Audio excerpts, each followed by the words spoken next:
السلام علیکم دوستو، سواگت ہے آپ کا ہمارے یوٹیوب چینل اردو جنکشن میں۔ کیسے ہیں آپ سب؟ امید کرتے ہیں خیریت سے ہوں گے۔ آج ہم کلاس 12 والوں کے لیے خطوط کا مجموعہ غبار خاطر کے تمام سبجیکٹیو کوسچنز کو لے کر کے آئے ہیں، تو آخر تک ضرور دیکھیے گا۔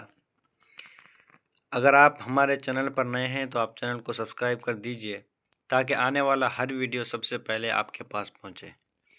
تو چلیے شروع کرتے ہیں بنا کسی دیری کے۔ پہلا سوال یہ ہے کہ غبار خاطر میں کتنے خطوط ہیں؟ یعنی ہمارے نصاب میں جو ایک خطوط کا مجموعہ غبار خاطر کا جو خطوط ہیں، جو جس سے لیا گیا ہے یہ سب خطوط 3 خطوط، تو کہہ رہا ہے کہ اس کتاب میں کتنے خطوط ہیں؟ تو غبار خاطر میں کل کتنے 24 خطوط ہیں۔ کتنے 24 خطوط ہیں۔ اگلا سوال، غبار خاطر سے کتنے خطوط شامل نصاب ہیں؟ ہاں، کہہ رہا ہے کہ جب اس میں 24 خطوط موجود ہے تو ہمارے نصاب میں کتنے خطوط شامل ہیں؟ غبار خاطر میں سے شامل نصاب 3 خطوط ہیں۔ کتنے 3 خطوط موجود ہیں ہمارے نصاب میں۔ اگلا سوال، مولانا آزاد کس ملک میں پیدا ہوئے؟ مولانا آزاد سے مطابق یہاں پر مولانا ابوالکلام آزاد مراد ہے۔ تو مولانا ابوالکلام آزاد سعودی عرب کے مکہ شہر میں پیدا ہوئے۔ کہاں پر پیدا ہوئے تھے؟ سعودی عرب میں پیدا ہوئے اور پھر وہاں سے ہجرت کر کے وہ ہندوستان آئے تھے۔ اگلا سوال، غبار خاطر کے خطوط کس جیل سے لکھے گئے تھے؟ یعنی یہ جو غبار خاطر جو خطوط ہیں، یہ جو لکھے گئے ہیں، یہ کسی جیل میں تھے اور اسی جیل سے حضرت کیا کہتے ہیں کہ خطوط لکھتے تھے اپنے دوستوں کو۔ تو غبار خاطر کے خطوط قلعہ احمد نگر جیل، کہاں سے؟ قلعہ احمد نگر جیل سے لکھے گئے تھے۔ اگلا سوال، مولانا آزاد پہلی بار کس عمر میں کانگریس کے صدر بنائے گئے؟ یعنی کہ کانگریس پارٹی جو ہے اس کے صدر وہ بنائے گئے تھے کتنے سال کی عمر میں؟ تو مولانا ابوالکلام آزاد پہلی بار 35 سال کی عمر میں۔ کتنے ہیں؟ 35 سال کی عمر میں ہی ان کو پارٹی کا صدر بنا دیا گیا تھا۔ اگلا سوال، غبار خاطر کس زمانے کی تصنیف ہے؟ یعنی غبار خاطر جو ہے مولانا ابوالکلام کی جو زندگی ہے ان کے زندگی کے کون سے حصے میں وہ انہوں نے یہ تصانیف کی ہے، یا یہ غبار خاطر جو خطوط ہیں وہ کب لکھے تھے؟ تو غبار خاطر مولانا آزاد کے قید و بند کے زمانے کی تصنیف ہے، یعنی کہ جب وہ قید تھے، بند تھے جیل کے اندر، تب کی تصنیف ہے، تب کی لکھی ہوئی یہ چیز ہے۔ اگلا سوال، مرزا غالب نے کل کتنے خطوط لکھے؟ اب یہاں پر مولانا ابوالکلام آزاد سے مرزا غالب کیوں آ گیا؟ اس لیے کہ مرزا غالب صاحب جو ہے خطوط کے بارے میں وہ اتنے ماہر تھے کہ وہ خطوط کو بالکل ایسا بنا دیا جیسے آدمی حقیقت میں سامنے بیٹھ کر بات چیت کر رہا ہے، تو اس لیے مرزا غالب کا ذکر آ گیا۔ تو مرزا غالب کے کل 900 خطوط تھے۔ کتنے تھے؟ 900 خطوط مرزا غالب کے۔ اگلا سوال، مولانا آزاد کا اصل نام کیا تھا؟ مولانا آزاد سے مراد مولانا ابوالکلام آزاد۔ تو مولانا ابوالکلام آزاد کا اصل نام محی الدین تھا۔ کیا تھا؟ محی الدین ان کا اصل نام تھا۔ اگلا سوال، مولانا آزاد کب اور کہاں پیدا ہوئے؟ تو یہ سوال تو پہلے بھی آیا کہ مولانا ابوالکلام آزاد کہاں پیدا ہوئے، تو وہ سعودی عرب میں پیدا ہوئے۔ اور کب پیدا ہوئے؟ 1888 عیسوی کو پیدا ہوئے مولانا ابوالکلام آزاد۔ اگلا سوال، مولانا آزاد کے والد کا نام کیا تھا؟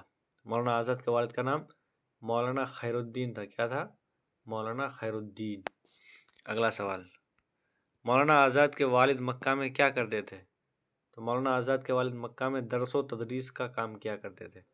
درس و تدریس کا کیا مطلب؟ یعنی وہ وہاں پر پڑھاتے تھے، دینی تعلیم کا جو درس ہوتا ہے، جو پڑھائی ہوتی ہے وہ پڑھاتے تھے، اسی کو اردو میں درس و تدریس کہتے ہیں۔ اگلا سوال،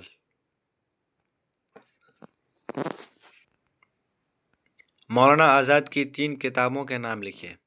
یعنی مولانا ابوالکلام آزاد کی کسی بھی 3 کتابوں کے نام لکھیے۔ تو ان کی 3 کتابوں کے نام درج ذیل ہیں۔ لسان الصدق، پہلا کتاب کیا ہے؟ لسان الصدق۔ دوسرا ہے البلاغ، کیا ہے؟ البلاغ۔ اور تیسرا ہے الہلال، کیا ہے؟ الہلال۔ تو یہ 3 کتابوں کے نام ہیں ان کے۔ لسان الصدق، البلال اور الہلال۔ اگلا سوال، مولانا آزاد کون سی چائے پیتے تھے؟ ہاں، مولانا ابوالکلام آزاد ہمارے جیسے چائے نہیں پیا کرتے تھے، وہ بنا دودھ کی چائے پیا کرتے تھے۔ وہ چین کی جسمین چائے پیتے تھے، یعنی چین سے وہ چائے پتی منگاتے تھے اور اپنے سے یہاں پر پیتے تھے، تو اس میں وہ دودھ نہیں ڈالتے تھے، بنا دودھ کے چائے، اور دودھ والی چائے کو وہ زہر سمجھتے ہیں۔ اگلا سوال، صدیق مکرم کون ہے؟ مطلب یہ ہے کہ جو خط آپ پڑھو گے، جب کہ سلیبس کا جو خط میں جو لکھا ہوا ہے وہ چیز پڑھو گے، تو وہاں پر مولانا ابوالکلام آزاد سامنے والے کو مخاطب کر کے بول رہا ہے کہ صدیق مکرم، تو کہہ رہا ہے کہ وہ صدیق مکرم کون ہے؟ صدیق مکرم سے مراد حبیب الرحمن خان صاحب ہے۔ صدیق کا مطلب ہوتا ہے دوست، مکرم کا مطلب ہوتا ہے کہ میرا بہت عزیز دوست، تو عزت بھی دیتے ہیں اور ان کو دوست بھی کہتے ہیں۔ تو کون تھے ان کا صدیق مکرم؟ حبیب الرحمن خان۔ کون تھے؟ حبیب الرحمن خان شیروانی۔ اگلا سوال، مولانا آزاد کا سال وفات کیا ہے؟ سال وفات یعنی ان کا انتقال کب ہوا، ان کا ڈیٹ آف ڈیتھ کیا ہے؟ تو مولانا آزاد کا ڈیٹ آف جو ڈیتھ ہے، یعنی کہ سال وفات ہے، وہ ہے 1950 عیسوی۔ اگلا سوال، مولانا آزاد کی ابتدائی تعلیم کس کی نگرانی میں ہوئی؟ تو مولانا آزاد کی ابتدائی تعلیم ان کے والد کی نگرانی میں ہوئی۔ کن کی؟ ان کی والدہ کی نگرانی میں شاید، میرے خیال سے، یا نہیں، ان کے والد صحیح ہے، والد کے ہی نگرانی میں ہوئی۔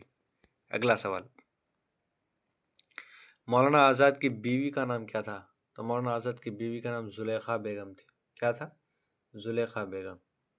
اگلا سوال، مولانا آزاد کی تصانیف کا تذکرہ کیجیے۔ مولانا آزاد کی تصانیف مندرجہ ذیل ہیں۔ ترجمان القرآن، کیا ہے؟ ترجمان القرآن، جو کہ 3 جلدوں میں، کتنے جلدوں میں؟ تو کہے گا کہ مولانا ابوالکلام آزاد کی ترجمان القرآن جو کتاب ہے وہ کتنے جلدوں میں شائع ہوا ہے؟ وہ 3 جلدوں میں شائع ہوا ہے۔ اور ایک کتاب کا نام ہے انڈیا ونس فریڈم۔ کیا ہے؟ India wins freedom. اور تیسری کتاب کا نام ہے غبار خاطر۔ کیا ہے؟ غبار خاطر۔ اور چوتھی کتاب ہے تذکرہ، جو کہ خود نوشت۔ ایک کتاب کا نام کیا ہے؟ تذکرہ، جو کہ ان کا کیا ہے؟ خود نوشتہ ہے۔ اگلا سوال، تو دوستو یہاں پر سوالوں کا سلسلہ ختم ہوتا ہے۔ تو کیسا لگا آپ لوگوں کو یہ ویڈیو؟ آپ لوگ کمنٹ میں ضرور بتائیں۔ اگر ویڈیو اچھا لگا ہے تو آپ لوگ لائک کیجئے، شیئر کیجئے اپنے دوستوں میں، اور سبسکرائب کرنا بالکل نہ بھولیں۔ تو ملتے ہیں اگلے ویڈیو میں نئے ویڈیو کے ساتھ، تب تک کے لیے خدا حافظ۔